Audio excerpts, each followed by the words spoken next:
Ils forment le premier bloc. Et ce n'est pas un hasard. Ils font et défont l'actualité, ils analysent, ils jugent. Ils donnent les vraies réponses. C'est cela, oui. Le premier bloc. C'est sur Planète Hockey, la radio.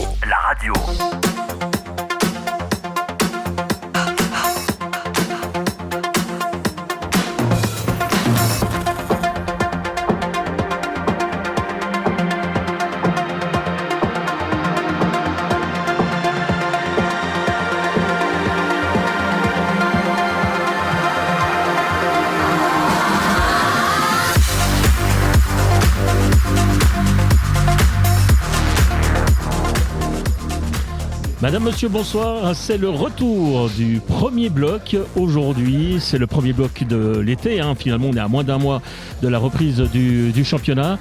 Et nous sommes aujourd'hui... Alors, nous avons quitté provisoirement cet été, vous le savez, tête de course, notre tête de course du côté de Nyon pour rejoindre la Vallée de Joux, le sentier précisément. Nous sommes devant le centre sportif de la Vallée de Joux. C'est la patinoire en fait du HC Vallée de Joux au sentier. Et nous allons donc vivre la fin du tournoi. Aujourd'hui, c'est le dernier match, le dernier des 4 matchs, et non pas 6. On en reparlera peut-être tout à l'heure de ces Hockeyades version 2023. D'ailleurs, normalement, Laurent Hardier, le patron, devrait venir nous rejoindre quelques instants. Et comme d'habitude, je me réjouis de retrouver mes deux acolytes, à savoir Laurent Perroton. Bonsoir Laurent. Bonsoir messieurs. Et bonsoir Christian Ponty. Bonsoir Lucas. Les bonnes habitudes qui reviennent très vite à ce que je vois. Eh bien oui, on est au Hockeyades d'abord parce qu'il fait beau. Ben ça, je crois que c'est un petit peu ce qui se passe partout en Suisse romande. C'est la tendance. Il fait très chaud, mais au moins il y a de l'air. C'est pour ça qu'on est depuis une semaine à la Vallée de Joux, on va pas le cacher. Et on a quand même vu quelques bons matchs, même si ce tournoi a été amputé d'une équipe, puisqu'après une rencontre disputée, les Lions de Francfort ont préféré rentrer à la maison parce que, selon eux, le lit était trop dur. En gros, c'est ça. Je caricature un tout petit peu. Mais en fait, c'est une des raisons qui ont fait que finalement, il y a eu 2 matchs de moins, notamment hier pour la première fois dans l'histoire des Hockeyades. Il n'y a pas eu de match un jeudi. Voilà, c'est comme ça. On s'est ennuyé. On savait pas quoi faire. Laurent m'a appelé hier soir, il déprimait totalement. Christian Ponty, lui, il trouve toujours quelque chose à faire. On va pas se faire de soucis pour lui. Non, mais moi je trouve juste regrettable. C'est vrai, c'est dommage déjà pour les fans et puis pour l'organisation. Ouais, voilà. Absolument. On en parlera donc avec Laurent Hardier tout à l'heure. Eh bien, messieurs, je suis content de vous retrouver parce que ça veut dire qu'on rentre maintenant de nouveau dans une période que je vais dire critique entre guillemets, bien entendu. C'est le hockey qui recommence. On a vu des matchs, on aime la fraîcheur des patinoires, on se fout des résultats, mais on a quand même déjà pu voir quelques indications sur les équipes que nous avons pu voir évoluer, notamment ici à la Vallée de Joux. Alors on va faire un petit peu le point sur ce qu'on a vu et on y va carrément. Est-ce que vous avez un menu? Moi j'avais c'est un peu de discussion à bâton rompu aujourd'hui. Mais j'avais déjà un casque d'or et un casque de plomb. Alors allons-y. Alors casque d'or. On commence, je sais pas si Christian avait prévu ça, mais moi sur mon casque d'or j'en avais 2. Ouais. Je voulais quand même mettre en exergue un joueur Boubi, Adrien Lepère, pour l'ensemble de sa longue carrière et sa personnalité et sa bonne humeur. 950 matchs en professionnel, donc c'est énorme, et c'est un gars un peu atypique, et moi je l'ai rencontré quelques fois, je l'apprécie, puis j'ai trouvé sa façon d'annoncer la fin de carrière assez intéressante, assez touchante, et finalement c'est vraiment lui là. Donc voilà, c'était mon premier. Et le deuxième... Alors, si vous me permettez, j'interviens tout de suite pour vous dire que prochainement, un de ces jours, très vite, bien sûr, avant le début du championnat, il y a un article qui va sortir sur les 5-6 joueurs suisses qui vont nous manquer parce qu'ils prennent leur retraite. Alors évidemment que lui est en bonne position, mais il y a quelques joueurs qui prennent leur retraite cette année et qui ont marqué le hockey suisse. On peut penser à Gerber, on peut penser à Hauert, par exemple. Exactement. Il y a la Hopper, bien sûr, enfin il y en a d'autres. Et donc bientôt, nous reviendrons sur le site Planète Hockey sur ces retraités qui vont sans doute beaucoup nous manquer. D'accord avec nous? À fond, ouais, bien sûr. Non, je crois que c'est un joueur, il a raison. Boubi, c'est quelqu'un qui a marqué toutes les équipes où il a joué. Et il a un petit côté Mika Ngoy dans la mentalité. Et je trouve que c'est aussi bien qu'il ait pu finir en Romandie et à Chaux-de-Fonds, parce qu'il est Chaux-de-Fonnier, sauf erreur, à la base. Donc il a un peu bouclé la boucle. Avec un titre de champion. C'est ça, avec une belle saison. Puis c'était un joueur précieux, c'était un joueur toujours très engagé, physiquement important. Donc voilà, je pense que c'est j'ai bien aimé dans son post où il explique un petit peu l'ensemble de sa carrière et la fin de sa carrière, où il explique que son grand-père lui disait t'as le puck, conserve-le et si tu le perds, va le chercher. Y a des joueurs qui n'ont pas compris le message apparemment, mais lui en tout cas il le faisait très bien. Adrien Lauper en tout cas qui a marqué également Fribourg aussi, c'est un petit peu quand même c'est son équipe de cœur, exactement, bien sûr, mais qui termine d'une belle façon avec ce titre avec le HC La Chaux-de-Fonds. Il n'a même pas disputé 10 matchs je crois cette année avec La Chaux-de-Fonds, mais il le mérite ce titre pour bien conclure sa carrière. On enchaîne. J'avais juste un deuxième, j'en avais deux de cascadeurs. Je voulais juste rajouter Frédéric Gauthier. Pour son début de saison de préparation, il est vraiment le leader incontesté du HC Ajoie. Par son intelligence de jeu, son physique, évidemment. On a hésité à le re-signer parce qu'il a un profil un peu atypique, il a un patinage qui n'est pas très bon, mais je le trouve vraiment très très bon. Et avec son trio, avec Asselin et Odette, ils vont faire des ravages. Et je les ai trouvés très très bons dans tous les secteurs de jeu. Donc je voulais aussi, par rapport aux deux matchs qu'on a vus du HC Ajoie, mettre en exergue. Alors justement, on parlera sans doute de Frédéric Gauthier et non pas Daniel, comme on a pu l'écrire par erreur sur le site. On va remercier d'ailleurs l'auditeur qui nous a prévenu de notre erreur. N'hésitez pas bien entendu à intervenir si vous entendez ou si vous lisez des choses qui ne vous plaisent pas ou bêtement pour une faute d'orthographe. On n'est pas voilà. Bref. Moi je veux juste rajouter un casque d'or bis à ce que Laurent a dit pour le Bobby Lauper. On peut aussi rajouter Antonietti, Benjamin, parce que finalement il fait partie de la liste de ceux effectivement. Et puis c'était aussi un peu le dernier des Mohicans parce que c'était un Genevois pur souche. Ouais, mais on peut parler de Tobias Stéphane. Oui, mais là, on a parlé de Lauper parce que c'est l'actualité. Il a annoncé ça il y a 2 jours. Juste. Absolument. Bon, vous aviez un casque de plomb ? Oui. Bon, Leuven Francfort. Non. Je commence, première émission. Allez, on tape. À la fiabilité de la Swiss League et à la longévité. Je pense qu'il va falloir commencer à vraiment réfléchir. Ça fait beaucoup de dettes dans les clubs, c'est ça que vous voulez dire ? Turgovie, 157 000. Winterthur, 357 000 de dettes avec 400 000 injectés par le président. Et le Chaux-de-Fonds, avec une saison remarquable, 258 000. Donc là, il y a vraiment un problème de business plan. Et je pense qu'il faut revoir un petit peu cette ligue pour arriver à faire quelque chose de correct. L'énorme trou, ça vient aussi du fait que qu'il va y avoir les matchs en direct sur une plateforme qui n'existe pas. Exactement, mais en fait là il faut revoir un petit peu le modèle. Quand je vois les moyens quand vous êtes en MySport pour monter en Swiss League et quand je vois par exemple Martinique qui a vendu que 250 abonnements, ça fait peur, ça fait quand même peur pour la suite. Donc je crois qu'il faut vraiment prendre le sujet très au sérieux, on en parle souvent, pour avoir vraiment une deuxième division compétitive et qui ne mette pas les clubs en difficulté. Vous allez dire que j'ai vraiment vieilli, mais pour parler de la Swiss League, depuis la parution du calendrier que l'on trouve sur le site de la SIHF, je cherche simplement une version raccourcie sur une page A4, comme on le fait pour la National League. Je ne l'ai pas trouvé. Apparemment, pour la Swiss League, seul le calendrier sur le site de la Ligue suffit. On ne peut même pas télécharger quelque part. C'est un petit signe déjà que la communication n'est pas très bonne. Non, il y a beaucoup de choses à revoir et j'espère qu'ils vont trouver des solutions parce que c'est primordial pour la formation et pour le développement du hockey suisse. Et puis on est quand même, je vous interromps, mais on est allé à un mois, un peu plus, 1 mois et demi pour certaines ligues du début du championnat et il manque encore beaucoup de calendriers. Les clubs se posent des questions, contre qui allons-nous jouer, à quelle date, à quelle sauce allons-nous être mangés. On s'attend aussi quand même à un certain nombre de choses venant de la Ligue et ça ne vient pas. Ouais, on en a beaucoup parlé la précédente saison, mais là, quand je vois ces chiffres-là, Turgovie, qui est un club majeur du championnat, qui est toujours dans le top 4, est en difficulté. Winterthur, s'il n'y a pas le président qui a des moyens financiers conséquents, presque un demi-million. Il y aurait plus de club. Chaux-de-Fonds qui fait une saison exceptionnelle, avec un derby lors de la promotion-relégation, se retrouve quand même dans les chiffres rouges. Donc inquiétant.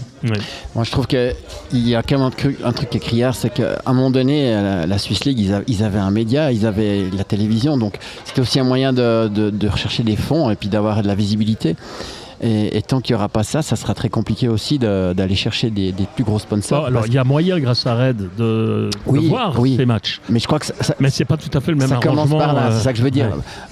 Comment est-ce qu'on peut donner les armes ? Parce que de toute façon, cette ligue, elle va être à 2 vitesses. Il y aura les gros et il y aura les plus petits. Et ça va être dur. Du coup, en étant à 2 vitesses, financièrement ça sera pareil, et on risque d'avoir un gap aussi au niveau des équipes et des résultats forcément. Ouais. Donc pour la rendre attractive, il faut leur donner le moyen d'aller chercher de l'argent, et puis ça commence par les médias, je pense. Puisque vous parlez de gros et de petits en Swiss League, est-ce qu'on enchaîne pendant quelques instants sur la Swiss League ? Ouais. Si vous regardez bien ce qui s'est passé durant l'intersaison, effectivement, il y aura un championnat à 2 vitesses. Regardez les gros transferts. Ils ont été faits par Holton et par La Chaux-de-Fonds. Et Viège. Et Viège un petit peu, mais surtout Holton et La Chaux-de-Fonds. Et voilà, automatiquement, il y aura. On connaît déjà les deux premiers du championnat. Quand vous voyez la différence de budget entre les équipes, il y a un vrai problème à ce niveau-là. Il faut rajouter en plus, parce que, alors, bon, si tu es valaisan, tu vas être content, il y aura des derbies. Mais par exemple, le retrait de Langenthal, Holton, ils sont pas spécialement contents. Hein, ça remplissait leur patinoire. Puis Langenthal, c'est un mastodonte du championnat de Swiss League. C'est vraiment un club qui a marqué la Swiss League. C'est un modèle de Ligue B, exactement. C'est un club qui quitte. Ça veut dire ce que ça veut dire. On n'en a pas parlé aussi. Mais ce qui est bizarre aussi, c'est qu'ils vont en MySport avec une très grosse équipe. Donc. Une très grosse équipe, il faudra voir parce qu'ils ont quand même perdu pas mal de joueurs. Mais... Ouais, mais moi je pense pour la MySport qu'ils auront une bonne équipe. Mais en tout cas, c'est vrai que c'est dommage parce que d'un côté, on peut se réjouir. Je pense qu'en Valais, ils sont contents d'avoir 3 équipes valaisannes. Ça, c'est le bon côté. Après, comme j'ai dit, les derbys, c'était Holton, Langenthal, on les aura plus. Et puis après, il y a toutes les petites équipes qui vont drainer 200-300 personnes. Donc... je pense qu'au niveau des chiffres, on n'est peut-être pas au bout des surprises. Hein. Ouais. Là, je vais peindre un peu le diable sur la muraille et je ne crois pas forcément à ce que je vous dis maintenant. Mais est-ce que finalement, on ne donne pas trop d'importance à cette Swiss League qui veut sa télévision, qui veut ci, qui veut ça ? Est-ce que finalement, on voit qu'il y a encore 2 clubs de Swiss League qui ont les moyens d'être au-dessus ? Et puis les autres pas. Alors est-ce que finalement il ne faudrait pas avoir une National League avec encore ces 2 clubs supplémentaires et terminer ? Et puis on reste dans l'amateurisme total en dessous. Ou en tout cas dans le développement. Tu peux pas être mais est-ce que c'est pas être trop ambitieux finalement que de dire la Swiss League c'est quand même la meilleure 2e division peut-être d'Europe, j'en sais rien. Non. Et peut-être pas. C'est pas le cas déjà. Voilà, je sais pas. Mais est-ce que c'est pas être trop ambitieux que de dire finalement on veut la télé, on veut ci, on veut ça. Non, c'est pas être trop ambitieux, mais maintenant il faut qu'il y ait les clubs du dessus aident. Il faut que la fédération prenne vraiment le taureau par les cornes et surtout qu'on arrive à avoir une vraie vocation. Qu'est-ce qu'on veut avec cette Swiss League ? Mais être complètement amateur, c'est pas possible par rapport au niveau de jeu et l'intensité des entraînements et des matchs. Tu es obligé de rémunérer les gars et du coup tu es obligé d'avoir des budgets conséquents. Ouais. Puis si on veut que ça soit une bonne rampe de lancement pour les jeunes, elle doit être compétitive, clairement. Et puis on revient à la qualité du championnat de National League. Maintenant, le fossé entre Junior Elite et National League, c'est plus un lac, là, c'est un océan. Et il faut absolument que la Swiss League arrive à générer des joueurs qui, de temps en temps, intègrent la National League. Et l'exemple de Benjamin Chavaya, qui ne retrouve pas de job en Swiss League, même en Swiss League, c'est un des exemples de ces joueurs victimes. Il va trouver, moi je pense. Moi, je ne sais pas si c'est des joueurs, c'est déjà un choix peut-être aussi géographique. Est-ce qu'il a envie de s'expatrier au fond de la Suisse allemande ? Est-ce qu'il a ça on ne sait pas. Est-ce qu'il a envie de jouer plus bas ? Il devait régler ses problèmes au niveau de son poignet. Donc moi je crois que Chavaya il va trouver, s'il a envie de jouer en Swiss League, il va jouer en Swiss League. Ouais. Alors, je dois, pour être tout à fait honnête, on va être honnête comme on l'est toujours d'ailleurs aujourd'hui. Cette émission est diffusée aux alentours de 20h, mais nous l'avons avancée d'1 heure en enregistrement, tout simplement parce qu'en ce moment a lieu une cérémonie officielle ici du côté de la Vallée de Joux, parce qu'il faut savoir que le HC Vallée de Joux a été promu. Et ça se fête, et on a Laurent Hardiet qui est l'organisateur des hockeyades, mais qui est également très impliqué donc, dans toutes les manifestations d'ailleurs qui sont organisées ici dans la région de la Vallée de Joux, au Sentier et partout. Et il est venu simplement nous expliquer ce qui se passe, parce que je vois un magnifique car aux couleurs du club, et puis il y a une surprise dans le car, Laurent Hardiet. Effectivement, bonsoir déjà. Bonsoir. Encore une surprise. Bonsoir. Mais une bonne cette fois.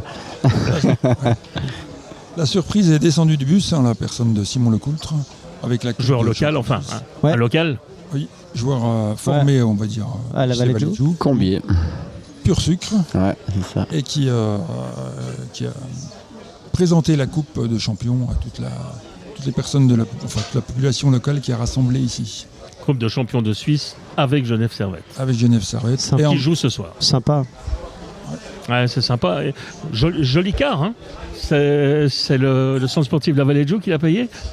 Pas tout à fait. Mais disons qu'il y a un ensemble d'acteurs qui ont payé société locale. Le packaging, Ouais. d'avoir le quart aux couleurs du club.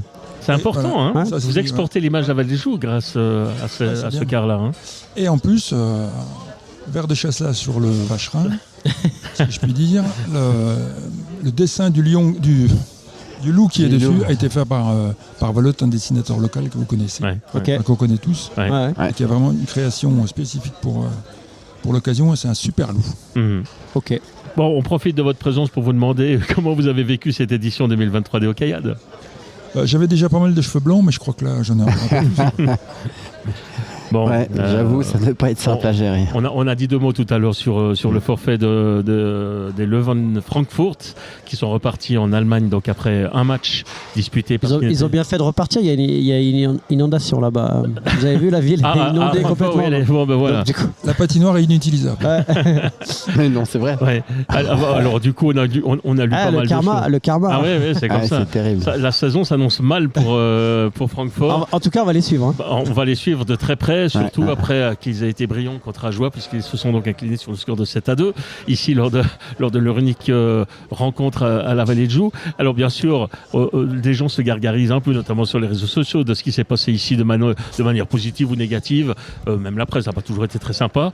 Et puis également, de façon plutôt rigolote, j'ai même lu sur un réseau social que quelqu'un qui se demandait s'il y avait vraiment des lits au centre sportif de la Vallée de Joux. Votre réponse? On a enlevé la paille, c'est vrai, depuis quelques mois, mais maintenant il y a des lits. C'est vrai. Mais Bon, moi, j'ai juste un commentaire à faire là-dessus. Je suis monté, j'ai fait l'école du marché-rue, et je me suis fait dépasser par une voiture rouge, c'était Guillaume Maillard. On s'est revu sur le parking, j'ai fait comment ça va, blabla. Et en fait, Genève Servette, champion suisse, ils viennent tous en voiture privée. Mhm. Voilà. Donc, C'est un signe. Je Mais veux un dire, signe de quoi? peut-être qu'ils n'étaient pas heureux de leurs endroits pour dormir, mais de là se barrer, je trouve franchement On parle de exagéré. Francfort là. Hein. Voilà, bien Ouais. sûr, bien sûr. C'est juste pour dire que les champions suisses montrent en voiture privée. Ouais, voilà. Donc en termes de confort et autres, il y a pire. Et puis on va quand même couper court à la rumeur. Ils étaient au courant d'abord des conditions de logement et puis surtout, il y a quelque chose que j'ai lu dans un article d'un média qui disait que vous n'aviez rien fait pour essayer de trouver des solutions de remplacement pour des hôtels. C'est faux. Oui, effectivement, le mardi matin, on a cherché à droite à gauche des hôtels. Et manifestement, ça ne leur convenait pas parce qu'il n'y avait qu'un chauffeur de bus et ça faisait trop de temps de trajet pour le chauffeur. Mhm. Bon, mais toi, c'est pas très loin non plus. Ouais.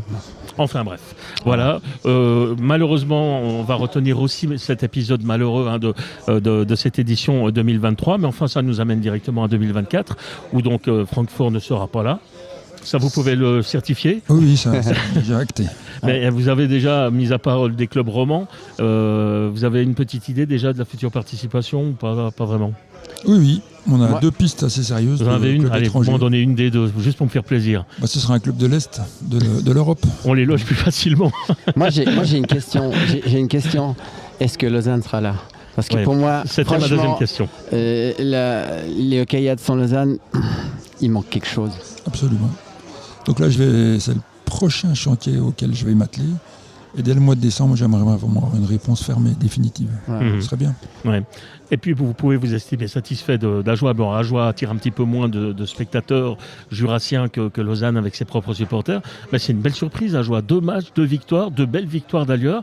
Là, ils ont leur place. Ah oui, effectivement. Je ne doutais pas de leur niveau, mais là, ils nous ont quand même agréablement surpris. Ouais. En tout cas, merci Laurent Hardier pour l'accueil que vous avez fait durant toute cette semaine. Comme je le disais il y a quelques instants, nous ne sommes pas en direct, on a 1 heure de décalage parce qu'à 8h également, à l'heure de la diffusion de cette émission, commence le dernier match de ces Hockeyades 2023. C'est le match qui oppose Genève Servette. Et là, ça sera l'occasion de découvrir le champion de Suisse qui, cette fois-ci, pour son 2e match, jouera avec ses étrangers, ce qui n'était pas le cas lors de son premier match de préparation.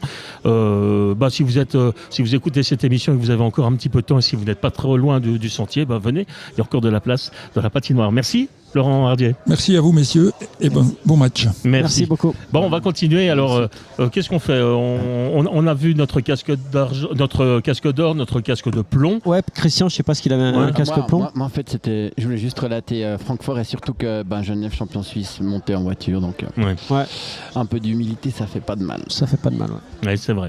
Voilà. Bon, alors maintenant, puisque l'on parlait de ces hockeyades, nous avons vu un certain nombre d'équipes. Oui, on a vu qui? On a vu surtout Ajoie et Fribourg. Ouais. Voilà. Et malheureusement, on ne pourra pas parler de Genève puisque on va aller voir on va aussi on peut laisser planer le suspense un moment. On vous dira pas le score au moment de la fin de l'émission. En fait, on sera au début du match.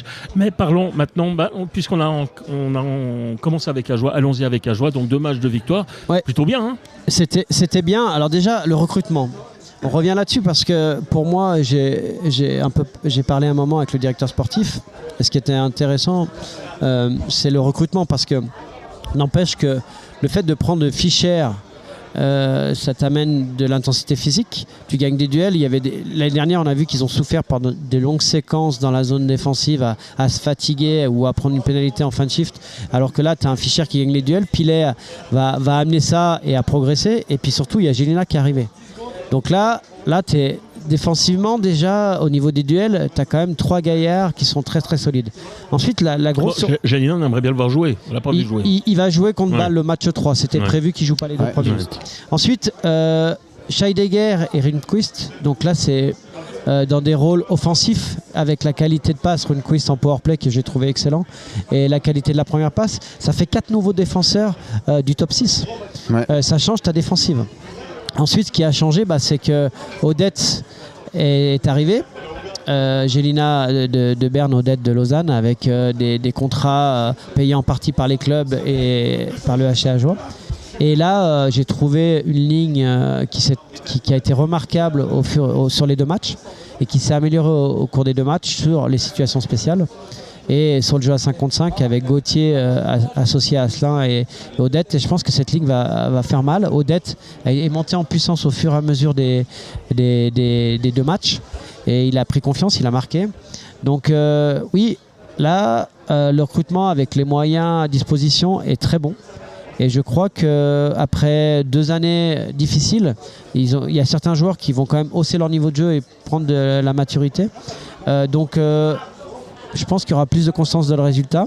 Et comme je l'avais dit auparavant à l'intersaison, je pense que le choix du coach de Volven, c'est une bonne chose. Alors il est clair qu'en discutant un peu avec les acteurs, les joueurs, ils ont un dictionnaire. Hein.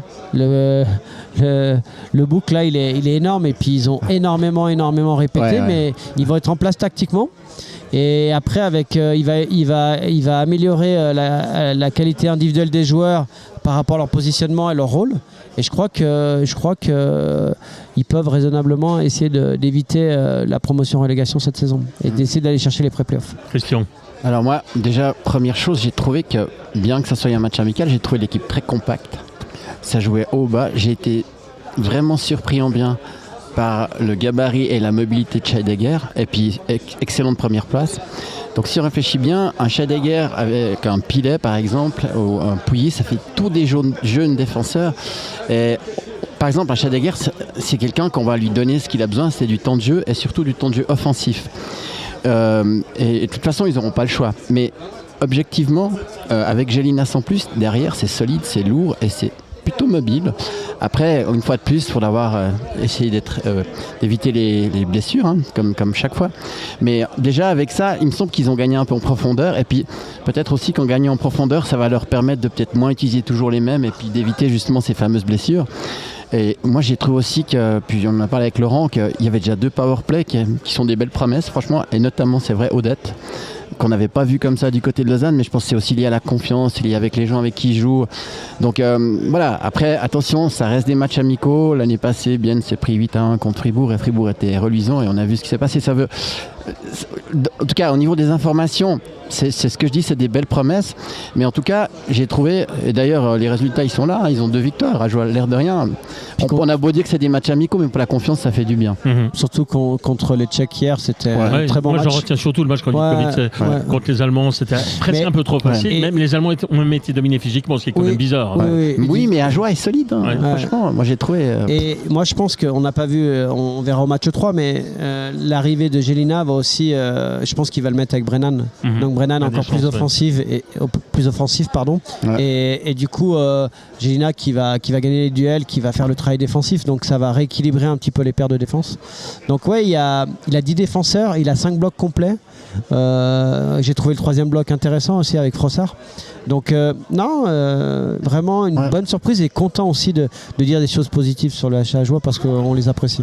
Ouais, puis juste pour préciser, parce qu'on a parlé un peu avec Birbaum après le match, comme il dit, alors pour l'instant c'est vraiment, ils sont en phase de bourrage de crâne au niveau des systèmes, et puis c'est très exigeant, mais visiblement ça plaît aux joueurs. Et puis aussi quand même dire, on a vu, et moi je l'ai vu l'année passée avec Davos, un Wolven souriant. Alors ok, c'est des matchs prépa, évidemment c'est quand même plus facile, mais quand même je dis des fois on oublie que Wolven, quand il arrive à Davos, c'était un super entraîneur avec une vocation, c'était d'amener les jeunes à maturité. Et là, je pense qu'il a un peu le même type de... Quand il arrivait à Davos, il était souriant aussi. Puis là, il y a une très bonne complicité avec Vauclair. Donc c'est un gars qui a... Vous savez, quand vous êtes des fois un petit peu comme ça, volubile, c'est que vous êtes un affectif. Et je pense qu'il est affectif et il se sent bien à Joie. Et il se sent soutenu par son directeur sportif. Et du coup, on le sent bien sur le banc. Et je l'ai trouvé très proche dans la correction et toujours très positif avec ses joueurs. Donc c'est le début de saison, évidemment.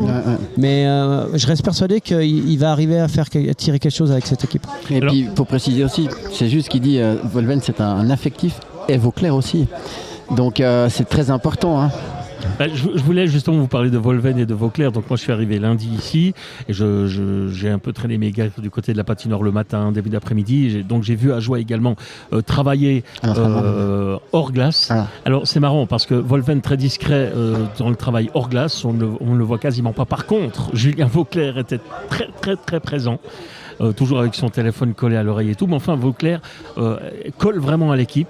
Wolven, il intervient peut-être plus sur la glace et sans doute un petit peu moins hors glace. Ça, c'est la première constatation que j'ai pu faire. Et puis, je vais prendre la balle au bon. Vous avez fait une allusion à Odette et Jelina, qui sont effectivement deux beaux renforts pour Ajoie, qu'Ajoie n'aurait pas pu se payer s'il n'y avait pas eu un arrangement un peu spécial. Alors, la rumeur dit en gros que Ajoie paye le 20% du contrat, 20% à peu près, ou un petit peu plus, et puis le reste, c'est toujours Lausanne et Berne qui payent. Vous confirmez, puisque vous savez tout.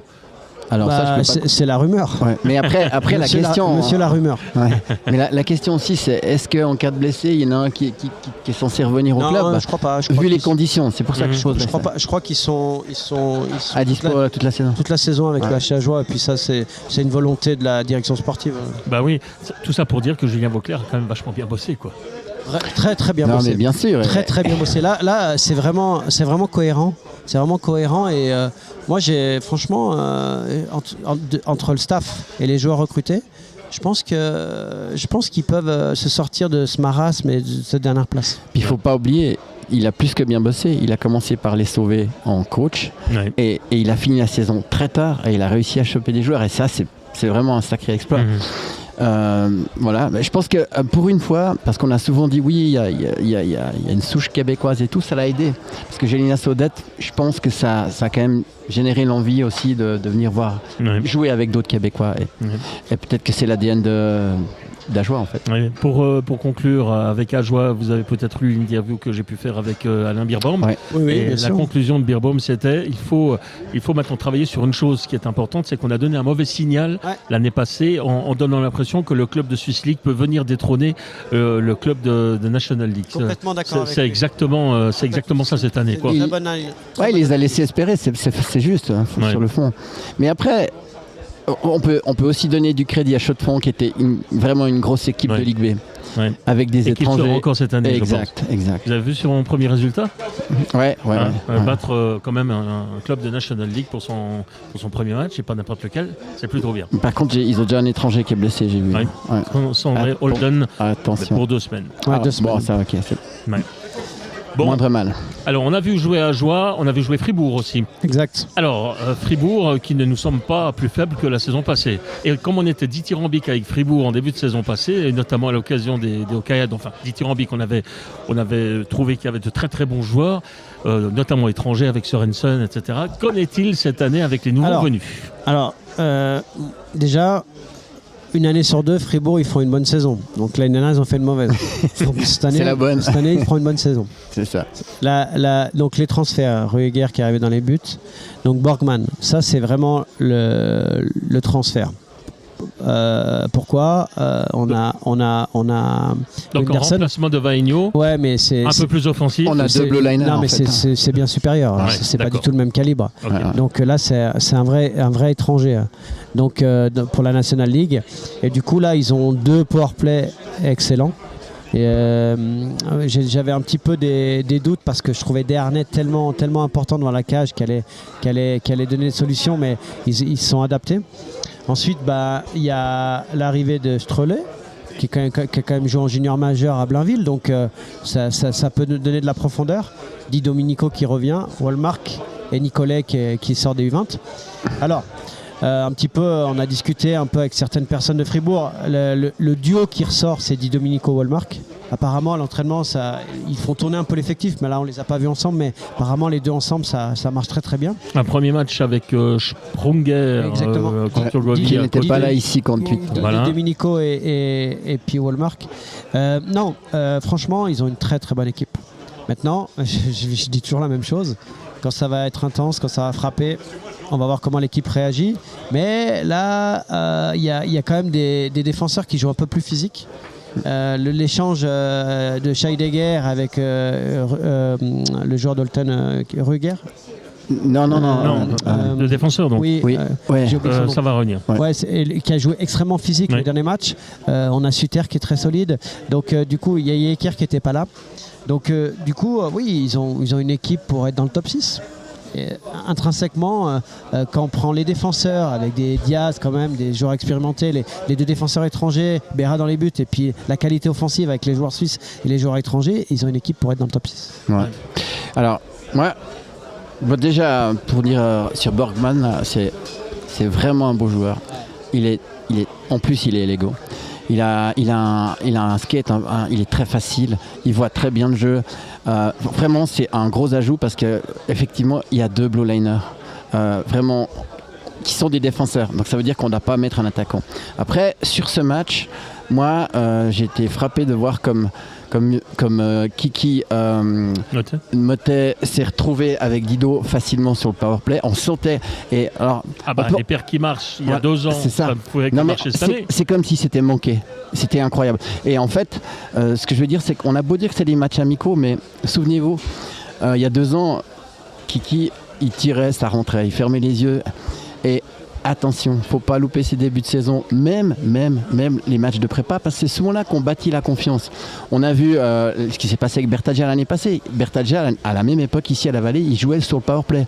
Il n'a pas performé, il a été un peu sanctionné, il l'a plus remis, et il a couru après sa confiance tout l'hiver. Ce que je veux dire, c'est que Kiki là, et je pense que sur 1 ou 2 powerplay, il avait 4 voire 5 shoots sur le même pipi et la passe venait toujours du même de Dido. Il se trouve, donc je veux dire, au niveau du powerplay, en plus Wallmark vraiment incroyable aussi sur le pipi. Alors évidemment, de nouveau, comme dit Laurent, c'est des matchs amicaux, mais en tout cas ce qui était flagrant, c'est que ces 2-là, ils ont des automatismes et je pense qu'à mon avis, ils ont dû se téléphoner 2-3 fois l'année passée. Et si Dido est revenu, il y a aussi un petit peu de Kiki derrière parce que c'était vraiment flagrant et on sentait, pourtant c'était un match de prépa, mais Motet il était excité, il attendait ces pucks qui arrivaient et en fait c'est vraiment un danger permanent et ils se sont bien trouvés en tout cas sur ce match là. Puis avec Gunderson et Bergman en blue liner, ça donne une deuxième belle possibilité pour une deuxième estafette en supériorité numérique. Non, mais entre les joueurs étrangers, tu as des Sorensen, de la Rose. De la Rose, c'est un gros étranger du championnat. En plus, il a pris la mesure du championnat, donc cette année il sera encore meilleur. Tu as des Di Domenico, des joueurs, et puis après tu as des Sprunger, tu as des Motet, Gunderson, Bergman. Tu as deux powerplay de très haut niveau. Ouais. Et souvenez, l'année passée, moi je me rappelle, Sorensen était ici étincelant, il était incroyable. Et malheureusement, il s'est blessé en Coupe d'Europe. Et je pense que si on regarde bien, le début des difficultés de Fribourg correspondent aussi à la blessure de... Donc, de nouveau, le facteur blessure. C'est hyper important. Et en plus, c'était de sa faute à Sorensen. Il ne fallait pas aller dans la mêlée. Oui, bien sûr. Il s'est blessé en se battant. Hein. Avec le recul, c'est juste. Mais quand il allait se battre, il ne pensait pas qu'il se casserait. Chacun son job. C'est ça, c'est vrai. Bon. Mais en tout cas, c'est de nouveau, j'ai envie de dire la même chose qu'à Joie, belle promesse. Maintenant, il faudra confirmer. Ouais. Mais j'ai trouvé qu'en tout cas, l'équipe avait l'air améliorée, notamment avec Walmark et Berkman. Voilà, donc ça, ce sont les deux clubs romans que nous avons vus. Voilà, donc reste Bienne, reste Lausanne, reste Genève, qu'on verra évoluer ce soir. Donc on n'en parle pas maintenant parce qu'en fait, on ne les a pas vus du tout. Mais par rapport à ce qui a été dit, par rapport à ce que vous avez entendu, les bruits de couloir, des choses comme ça, il y a peut-être quand même 2-3 petites choses à dire sur les trois clubs. Alors, déjà on commence avec Genève. Genève, ce qui est les arrivées, c'est Guillaume Maillard qui revient. Qui va avoir du temps de jeu. Faudra voir. Il y a des joueurs qui arrêtent du côté de Genève. Donc on a fait venir Maillard, Maninen qu'on avait au championnat du monde avec Artikainen. Et je pense que le duo sera meilleur que Omark sur la durée. Omark Artikainen, parce que je pense qu'il y a beaucoup plus de constance chez Maninen. Et c'est moins un artiste, mais il y a plus de constance et plus de professionnalisme, je dirais. Ensuite, Lundstrom, ce qu'on nous a dit et ce qui est ressorti des joueurs en discutant, c'est qu'il fait penser beaucoup à Johan Franzen. C'est vraiment le type de joueur. C'est une vraie référence. C'est un joueur qui a marqué le championnat. Il a joué à Rapperswil, mais quelques saisons à Genève. Et il fait vraiment penser à ce type de joueur-là. Donc, évidemment que quand tu es champion, il faudra confirmer. Mais sur le papier, ça reste la même équipe avec la perte de Tom Ernest. La perte d'Omark remplacée par Lundstrom et Maninen à voir sur la durée. Et puis ce soir on aura déjà un petit étendu, on n'a pas la composition encore, mais j'espère qu'ils vont pouvoir être alignés. Il n'y a pas eu beaucoup de mouvements du côté de Genève. C'est bien ou c'est pas bien? Disons qu'il ne faut pas oublier qu'en début de saison ils avaient trop de joueurs. Donc quelque part, et puis moi ce qui me plaît aussi avec le retour de Maillard, c'est que ça fait revenir un Genevois. Il ne faut pas oublier qu'il était champion suisse junior élite. Il a fait ses belles années de junior à Genève. Il est lausannois à la base. Il a été formé. Il a fait juste les junior élites, les fins de junior élite, qu'il était à Fribourg après. Ouais. Mais ce que je veux simplement dire, c'est qu'il a fait des années qui ont marqué ses années juniors du côté de Genève. Et il connaît bien la maison. Moi j'ai parlé un peu avec lui sur le parking. Donc il disait que pour l'instant il est plus ou moins dans les 12, mais que ça reste très serré. Et puis en théorie, on peut dire que, en tout cas, quantitativement, il remplacerait un Antonietti. Maintenant, après, il a d'autres qualités, donc on verra comment ils vont le faire. Après, juste pour dire par rapport au départ et aux arrivées, c'est 2 sacrés clients qui partent, et puis c'est 2 sacrés clients qui viennent. Maintenant, c'est vrai, si on regarde par exemple Maninen, moi je l'ai aussi vu au championnat du monde, on a discuté de ça avec Laurent, c'est un gars qui va très vite, qui s'entend bien avec Artikainen visiblement. Maintenant, est-ce qu'il va être aussi décisif que Omark dans les moments importants? Parce que Omark des fois il pouvait être catastrophique, mais n'empêche qu'en play-off il a été juste incroyable.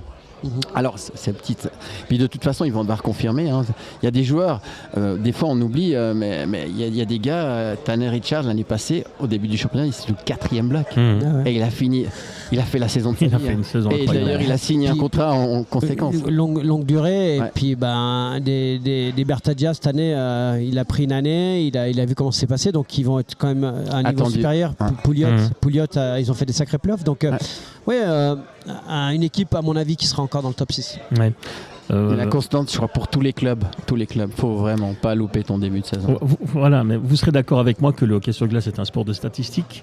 Alors, j'avoue que je n'ai pas gratté dans mes archives, mais quand on voit que ce championnat est très serré et que finalement il y a beaucoup de prétendants pour un titre maintenant, j'ai envie de vous dire quand même que statistiquement, le fait de faire un doublé, c'est quand même compliqué. C'est rare donc ça veut dire que Genève ne part pas forcément grand favori. Non, c'est rare, surtout quand on voit ce qui est arrivé à Zurich. Zurich est le grand favori. Non mais Zurich, intrinsèquement, individuellement, est le grand favori du championnat. Parlez-moi un petit peu de Zurich justement. Non mais vous avez vu l'équipe qu'il y a, vous avez vu les arrivées.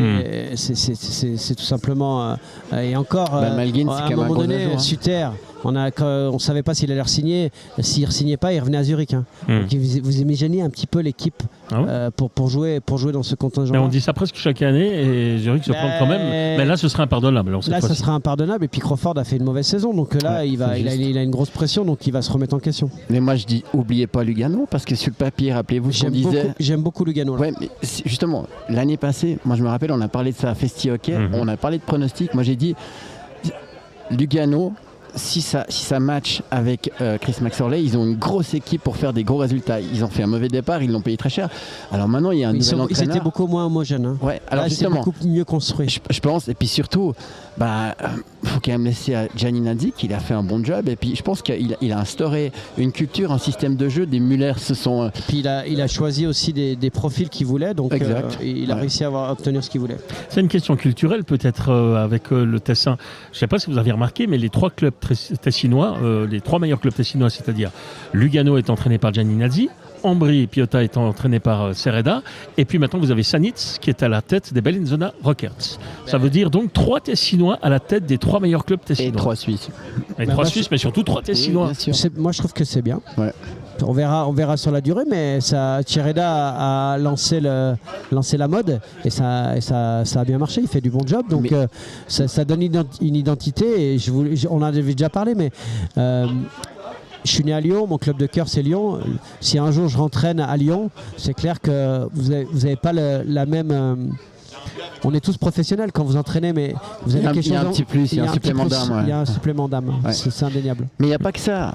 C'est quand même aussi des clubs qui ont passablement de joueurs tessinois, hein, si on regarde bien. Et ça aussi, en termes d'identité, je trouve que c'est quand même assez rare. Et c'est pas facile à faire venir.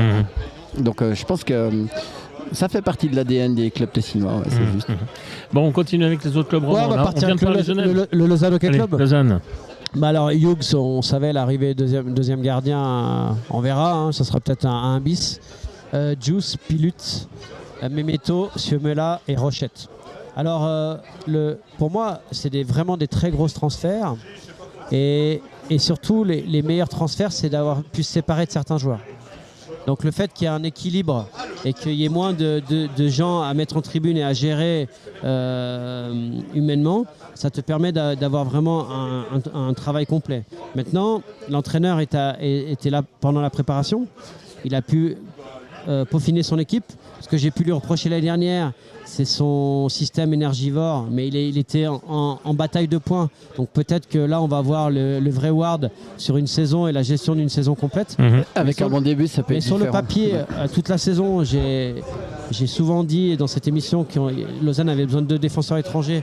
Et là, il y a un défenseur offensif et un défenseur qui va aussi gagner des duels.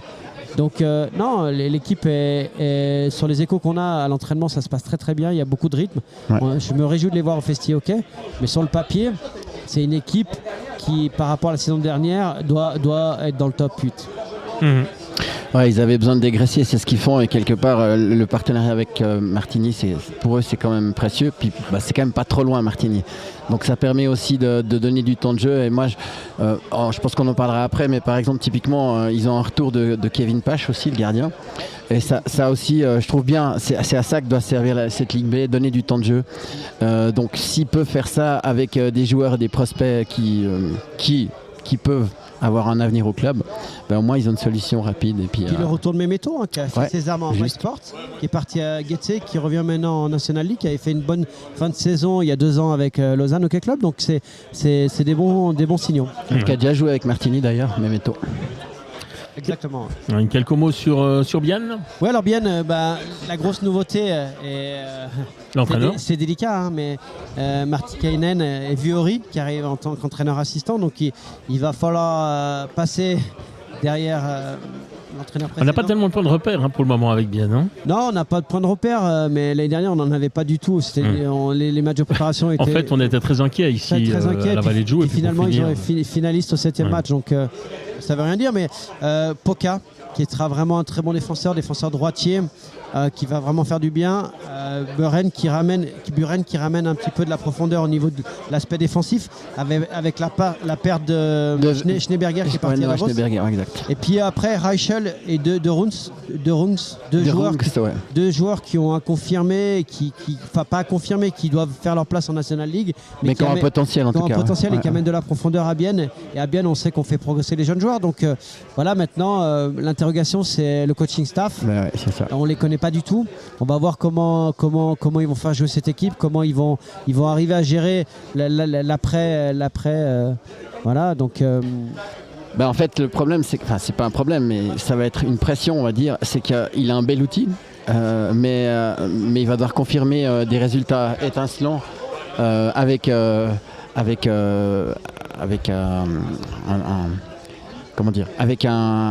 effectif qui est pléthorique et puis qui a fait des résultats l'année passée. La seule fois qu'on a dû se passer de l'entraîneur Tormanen, ouais. Ça c'est moyennement passé, rappelez-vous. Alors, le problème aussi, c'est que c'est un entraîneur qui est tellement apprécié par ses joueurs. On verra. Bon, là, Stoney a beaucoup d'expérience et puis il a vécu cette période-là. Donc, dans le choix du nouveau coach, je pense qu'il y a eu beaucoup de réflexion et je pense qu'ils ont essayé de trouver un coach qui se rapproche des standards de Tormanen. Ouais. Déjà, c'est un Finnois, hein, simplement. Ouais. Voilà. Même culture. Bon, messieurs, nous en sommes à 45 minutes d'émission. Il nous reste un petit quart d'heure pour parler encore d'un certain nombre de choses. Ouais, on a un peu... En bref, là... On va rappeler quand même, parce que vous entendez peut-être une ambiance un peu différente de celle que nous avons d'habitude. Nous sommes donc au Sentier, nous sommes au Cayade. On a aussi les odeurs de saucisses, des churros et des hamburgers. Voilà, c'est du produit local à 200% ici. Il y a quand même la fondue à côté sous la tente pour l'après-match. C'est vrai que c'est pas mal. On est à la Vallée de Joux. Alors donc on est à la Vallée de Joux, il fait beau, il fait chaud, il fait frais dans la patinoire, parfois même un petit peu trop frais, on n'a plus l'habitude, mais qu'est-ce que ça fait du bien.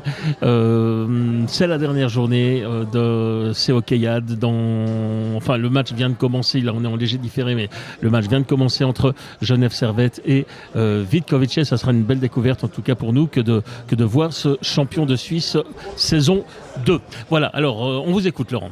Quelques brèves, mais Ivo Zanata, on a parlé d'Ajoie qui n'est pas reconduit, donc pas de deuxième coach. C'est le coach finlandais des Junior Elite qui viendra de temps en temps donner un coup de main. Une chose intéressante, et on espère que ça va marcher, mais Zurich et Fribourg qui vont être les deux patinoires, les candidates pour d'éventuels Jeux Olympiques. Jeux Olympiques, donc 2030, 2034 ou 2038. Et ça serait vraiment incroyable d'avoir les Jeux Olympiques en Suisse. Alors le concept cette fois-ci, c'est pas une ville qui accueillerait les Jeux Olympiques, mais un pays. Mais comme pour beaucoup de gens dans le monde, la Suisse c'est presque une ville tellement c'est petit. Et ben c'est vrai que ça peut marcher. Il y a juste, je crois, le patinage de vitesse qui poserait problème, parce que c'est vrai que l'anneau de Davos, qui est le seul anneau de patinage de vitesse que l'on ait, à moins d'y mettre des gradins amovibles, ça va être très compliqué d'organiser des compétitions là-bas. Quand on connaît, quand on connaît le pays et les infrastructures, faire une piste, c'est pas très compliqué. Je pense qu'on va trouver des généreux donateurs. Oui, sans doute. Mais c'est vrai, qu'est-ce que ça serait bien aussi d'avoir les JO, hein, de nouveau. Non, mais ce serait, moi j'en rêve, ça serait exceptionnel. Ça serait vraiment exceptionnel. Et puis donc ces deux, en plus ils vont pouvoir faire leurs preuves pendant les championnats du monde. Donc du coup c'est une belle référence et je crois que ça serait vraiment sympa d'avoir les JO en Suisse. Ensuite, je voulais parler un peu de la Ligue des Champions. Le champion recevra 360 000 € quand vous êtes champion. Quand vous savez qu'un étranger, on n'est pas loin, un bon étranger pour pouvoir, sur la durée entre votre championnat et la Champions League, avoir un contingent un peu plus, c'est pratiquement 1 million, avec les en charge, hors taxe, on va dire. C'est pas ce qu'il y a de plus motivant. C'est pas ce qu'il y a de plus motivant, et là il va falloir vraiment trouver ça vous fait quand même un tiers d'étrangers. Ouais, mais il va falloir, entre les transports, les longs voyages en avion, ça coûte pas mal d'argent, il va falloir trouver des solutions. Ça, c'est peut-être la différence entre un Veigno et un Borgman. Exactement. C'est peut-être la différence. Elle est exactement voilà, c'est déjà pas mal. Elle est exactement là. Vous avez parlé un petit peu du Tessin. Je vais revenir sur le fait que Eric Landry, que j'adorais comme joueur, va devenir deuxième assistant de la Liga. Et il est dans le concept un petit peu de... il passe par les Ticino et après, je trouve que c'est vraiment bien fait.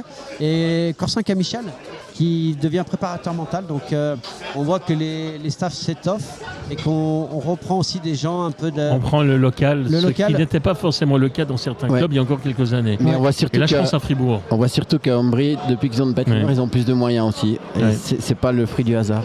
Ouais. Après, dernière petite dédicace là, mais Evan Huet, le fils de Cristobal Huet, qui a signé avec les Pats de Resina en WHL. Papa doit être très fier, félicitations Evan, mais c'est bien aussi d'avoir des jeunes joueurs qui évoluent dans nos championnats, qui arrivent à aller en Amérique du Nord. Donc content pour cette signature. Alors moi je vais rebondir là-dessus parce que j'allais justement parler des gardiens. Et il ne faut pas oublier qu'Evan il a joué avec l'équipe suisse, il est double national, donc potentiellement, parce que le sujet des gardiens en Suisse, je pense ça va devenir encore, très chaud. Ben voilà. Alors dans le même esprit, faut saluer Viège qui a engagé Belgéry, qui revient aussi du Canada, et avec un certain entraîneur qui s'appelle Ehlers qui avait mis un gars de 17 ans dans les cages en Liga qui s'appelait Akira Schmidt. Parce que c'est bien joli d'avoir des jeunes, mais il faut encore les faire jouer. Et il faut des gens qui aient le courage de les faire jouer.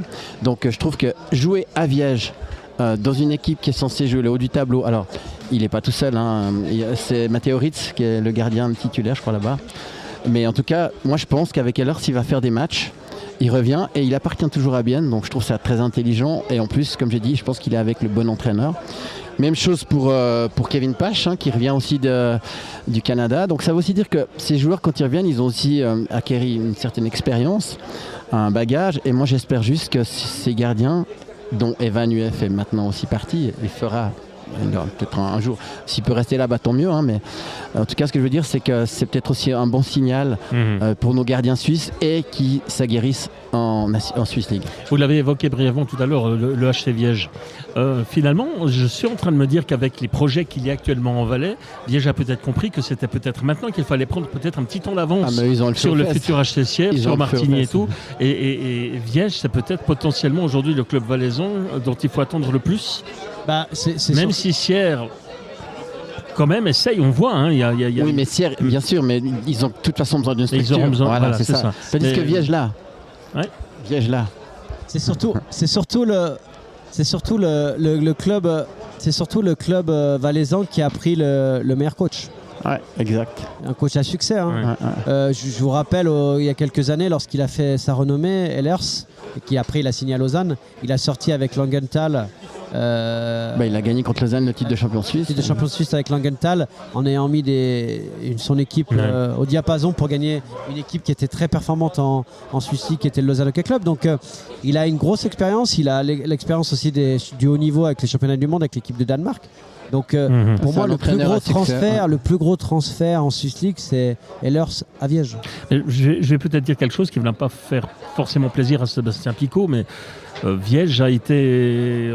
disons que le vestiaire a une grosse importance, surtout les anciens du vestiaire de Viège. C'est ce qui a sans doute coûté aussi la place à Dani Gelina. Et est-ce que Ehlers peut aller contre toute cette force locale, parce que Viège c'est quand même compliqué. C'est très compliqué, le vestiaire est très compliqué. J'ai parlé avec des joueurs romans qui sont passés là-bas, c'était infernal. Donc je pense qu'Ehlers a la trempe de les mettre au diapason, et surtout il y a quelques-uns qui ont arrêté au fur et à mesure des années, donc petit à petit ça s'étiole, et en fait quand vous avez un groupe négatif qui raccourcit en nombre et qu'il y a des joueurs qui arrivent avec des vrais leaders, ils s'attachent à ce groupe-là et vous arrivez à faire la différence. Et je pense qu'Ehlers, dans sa construction, il a pris tout ça en compte. Et je suis pas très inquiet pour Ehlers s'il y a quelqu'un qui va pas dans le sens de l'équipe. Disons que c'est le gars qui sait se rendre antipathique quand il le faut. Les journalistes ne seront pas les derniers à le préciser. Vous vouliez encore dire quelque chose? Moi je l'apprécie. Moi j'allais dire, faut pas oublier, Ehlers il n'est pas tombé de la première piste, c'est pas la première fois qu'il a un vestiaire compliqué. Ni de la deuxième, ni de la troisième. Exact. Et moi je pense qu'il a raison, Laurent, c'est le plus gros transfert. Et moi j'étais d'accord avec Cyril Pache. Quand on disait qu'il fallait trouver un entraîneur pour éteindre le feu à Lausanne, moi j'aurais pris Ehlers à ce moment-là, parce que c'est vraiment quelqu'un, même s'il a des méthodes dures, mais c'est pas le premier qui a des méthodes dures, mais il a toujours eu une équipe qui jouait pour lui. Et d'ailleurs il a eu des résultats partout, donc au bout d'un moment ça veut dire qu'il n'est pas seulement dur. il sait aussi parler à ses joueurs. Dernière chose, il y a déjà, vous savez que le calendrier de l'équipe suisse pour les championnats du monde est déjà sorti. Oui. Ça va être super contre la Norvège pour débuter. Norvège, c'est un piège ça. République tchèque, après la Grande-Bretagne, Danemark et on finit avec Canada-Finlande. Ouais. La Norvège, bon, normalement, l'équipe de Suisse les bat, mais c'est le genre d'adversaire qu'elle n'a jamais aimé affronter. Non, mais au fur et à mesure des années, c'est un peu moins problématique. Ça dépendra toujours des joueurs estampillés NHL, mais j'espère que cette année, on va arriver dans ce carré final, quoi. Ouais. Moi, j'ai une dernière nouvelle, et ça concerne la NHL et Akira Schmid, parce que les Canadiens de Montréal essayaient de refiler Casey DeSmith, qui est un de leurs gardiens. Et en fait, ils ont expliqué que les New Jersey seraient peut-être intéressés parce qu'ils veulent envoyer Akira Schmid en AHL toute l'année, parce que Benacek lui reste plus qu'une année de contrat. Et ça voudrait dire qu'ils voudraient faire en sorte qu'il joue tout le temps, soit en AHL, soit en NHL, qu'il fasse une saison complète. Donc voilà, c'est juste pour dire que finalement, il a déjà 22 matchs de play-off, il a joué des moments importants, je pense qu'il compte vraiment pour lui. Mais c'est tout ça pour dire qu'ils veulent vraiment lui donner du temps de jeu. Et une fois de plus, c'est intelligent de la part de New Jersey. Et vous imaginez Vanacek faire toute la saison ? Non, bien sûr que non. Mais, pas trop. Mais l'idée c'est que Schmid, quand il vient, il soit prêt. Et puis, de toute façon, il a pas joué. Il faut qu'il joue le maximum de matchs. Exactement.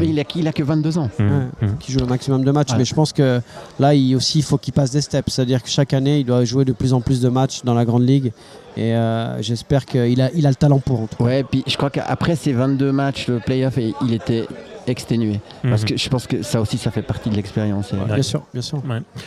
Puisqu'on parle d'Amérique du Nord, c'est cette nuit que commencent les matchs de pré-saison en Ligue junior majeure, si jamais ça vous intéresse, même si Rochette n'est plus là. Mais c'est vrai qu'il y a quelques Suisses quand même qui évoluent dans les mineurs au Canada. Il y a même eu pas mal de Suisses qui sont partis. Exactement. Et ça sera intéressant de les suivre tout au long de cette saison. Mais si on arrive gentiment à la fin de cette émission, on va quand même rappeler que la semaine prochaine, il y a la Coupe des Bains à Yverdon.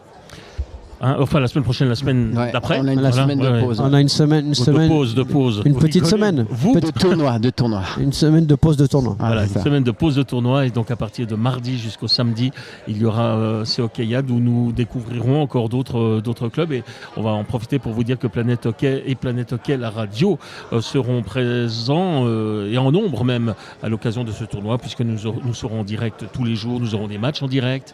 Nous ferons de l'information depuis là-bas. Enfin bref, on essayera de vous faire vivre cet très important tournoi d'avant-saison le mieux possible. Merci messieurs.